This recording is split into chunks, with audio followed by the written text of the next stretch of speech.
Балдан Бревен хийд. Манай Балдан Бревен хийд анх 1777 онд байгуулагдсан түүхтэй. Хэнт аймгийн Өмнө Дэлгэр сумын Балдан Бревен хийд нь хуучин Сэцэнхан аймгийн Хөвчин Жоног бангийн хошуу. Одоогийн Хэнт аймгийн Өмнө Дэлгэр сумын нутагт ой хөвчин бүсэд сумын төвөөс баруун хойд зүгт 90 км. Хойд Дэлгэр хан уулын зүүн умрав ивний улсын чөлөө мөн хөлзий товооны өвөр энгэр Баян хангайн баруун суг Батхөл нуурын баруун умар зах 13 сансар уулын арга хормой Баян Бараат уулын зүүн тал баруун жаргалантын баруун урд оршиж байжээ.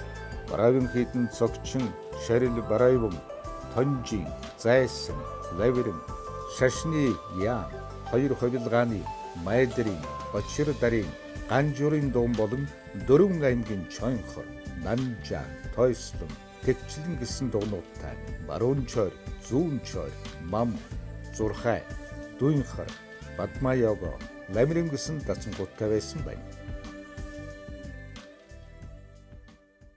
1769 онд Номон хааны хувилгаан Цэвэн дөржин 4-р богдод ар халахын зүүн чиглэл томоохон сүм хийд барьж байгуулах шаардлагатай байна гэдэг саналыг оруулахад 4-р богд шийдвэрлэхдээ томоохон сүм хийдийг байгуулах газрыг шинжиж олоод шавыг нь тавьчихад иргэж Хамблам Цэвэн дөржид зөвшөөрсөө.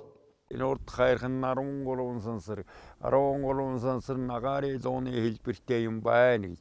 Баран талынх нь Баян Бараат хайрхан бол дүүжин хараах барын шинжтэй ууд байна. Энэ хойд их хайрханы Мөнхөлзий довоо гэж. Мөнхөлзий довоо нь жигүүртний хүчтэн хангардын шинжтэй уул байна гэж. Энэ зүүнтэй их чулуутай хайрханы энийг Баян хангай гэдэг хайрхан гэсэн Баян хангай өөрхөн цогцоон сууга аслалууга төстэй уул байна. Энэ сайхан дөрвөн хүчтний хэлбэртэй уулын дунд 10 хангал бурхныг 10 жилуун дээр сийлж буюу зурж үтээгээд 10 зүгтэн залдаад дунд нь хүрээ хийдэ байгуулвал нэн илүү тохиромжтой сайхан нутаг байна гэж одоо газрын хинжээч ингэ шинжижээ.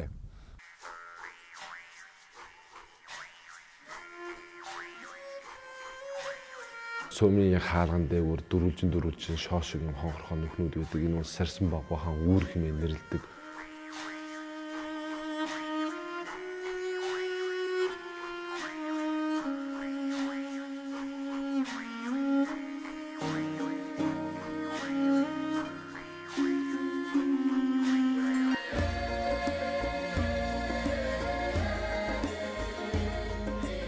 За бурхтын дээр байгаа шүхэр бол нэгсэндээ тэр бурхныг хүндэлж байгаа хүндлэл тийм ээ бэлэгдэл гэж үздэгээс гадна номын туг гэж айлдаад байдаг юм. Манай багш нар болон бурхнаас сургаал ном сарахад. Тэгэхээр энэ маань болохоор дайснаа дарсан дайчин сэргийн мандуулж яваа туг гэсэн үг. Окид нь 3000-аас 5000 ламтай жижиг том нийсэн 50-аад дуган сүм, хурал, шүтэн, сувраг зэрэг байгууламжтай 4 аймаг 12 датсан 2 хувилгаан ламтай Шашны Эрдэм ухааныг эзэмшүүлдэг дагшин орны нэг нь байжээ. Хийдий төсгөлн 19-с 20 дугаар зууны уулзуурт Хятад төвд Оросын худалдаа зах зээлийн олон тооны пүүс хүрээ тосгод байгуулагдсан ажиллаж нийтдээ 10,000 хүн ам оршин суух болсон байна.